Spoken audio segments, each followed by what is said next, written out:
Лимон жемісі 7 аурудың алдын алады. Тамағыңыз, ішіңіз, тіпті бауырыңыз ауырса да бірден лимонды еске алыңыз. Лимон қандай ауруға шалдықсаңыз да көмектесетін жеміс түрі. Өйткені оның құрамында дәрумендер, пайдалы элементтер көптеп кездеседі. Тамағыңыз, ішіңіз, тіпті бауырыңыз ауырса да бірден лимонды еске алыңыз. Қазір біз сіздердің назарларыңызға лимонмен емдеуге болатын 7 ауру түрін ұсынамыз. Баршаларыңызға ассалаумағалейкум. Сіздермен бірге дертке дауа арнасы. Пайдалы ақпаратты көрмес бұрын менің каналыма тіркеліп лайк басуды ұмытпаңыз. Осы видеоны өзіңіздің жаныңызға жақын адамдарыңызбен бөлісіңіз. Тамағыңыз ауырса, яғни ангина. Тамағыңыз қатты ауырған кезде лимонның жартысын алып қабығымен бірге жеңіз. Ащы, бірақ өте пайдалы. Сонымен қатар лимон шырынымен де тамағыңызды шайсаңыз болады. Ол үшін лимонның 3-тен 1 бөлігін алып сумен араластырып тамағыңызды сағат сайын шайып тұрыңыз, немесе күніне 3 рет тамағыңызға жағыңыз. Бронхит қабынуы. Егер бронхит қабынуына дейін жетсе, онда 50 грамм үккіштен өткізілген ақжілкек пен 2-3 цитрустық жемістің шырынынан сусын жасаңыз. Кейін соны шай қасықпен күніне бірнеше мәрте тұтынып көріңіз. Алайда артынан ештеңе ішпегеніңіз дұрыс. Сарымсақпен араласқан лимон сізге денсаулығыңызға күшті әсер етеді. Оны дайындау үшін сіз 5 лимон мен 4 сарымсақ бөлігіне 1 литр қайнаған су құйып, қақпағын қатты жауып, 5 тәулік мұздай қараңғы жерде ұстауыңыз керек.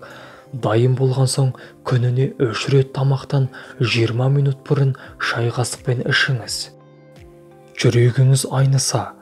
Жүрегіңіз айнып майлы тамақ жегеннен кейін құсқыңыз келсе, жарты лимонның шырыны мен жарты шай қасық ас содасын араластырып ішсеңіз, ауруыңыз бірден басылады. Тұмау. Тұмау кезінде дәрілік шөптермен және лимонмен шай ішсеңіз, әсіресе жалбыз, қырмызы, шатыраш, қырықбуын, бақа жапырақ секілді шөптермен ішкеніңіз жақсы. Мұндай қоспалар ағзаңыздағы кальций мөлшерін көбейтеді, ал кальций қызуыңыз көтерілгенде керемет көмектеседі. Жүрек, қан тамырлары жүйесінің ауруы.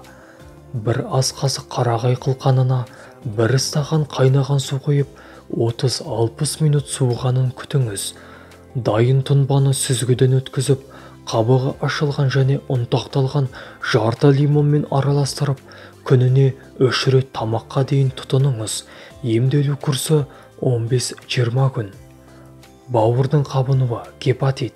Мұндай ауруға шалдықсаңыз, лимон суын немесе шырынын күн сайын міндетті түрде тұтынуыңыз керек. Ол лимонның қабығын аршып, 2-ге бөліп, үстіне қайнаған су құйып, 12 сағатқа қалдырыңыз. Дайын болған соң 1 стақаннан аш қарынға ішуді ұмытпаңыз. Артериялық қысымның төмендеуі, гипотония. Артериялық қан қысымыңыз жиі төмендесе, 5-6 лимонды еттартқыштан өткізіңіз.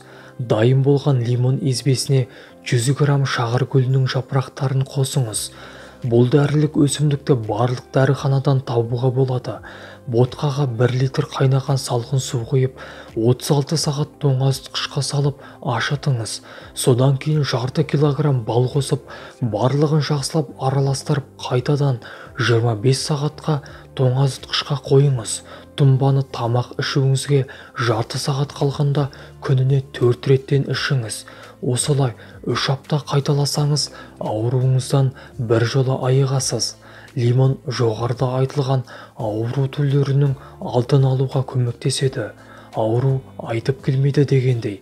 Бұл жемісті қай жерде жүрсеңіз де өзіңізбен бірге алып жүруге тырысыңыз. Ем болсын. Осымен пайдалы ақпаратымыз аяқталды. Сіздермен бірге дертке дауа арнасы. Денсаулығыңыз мықты болсын.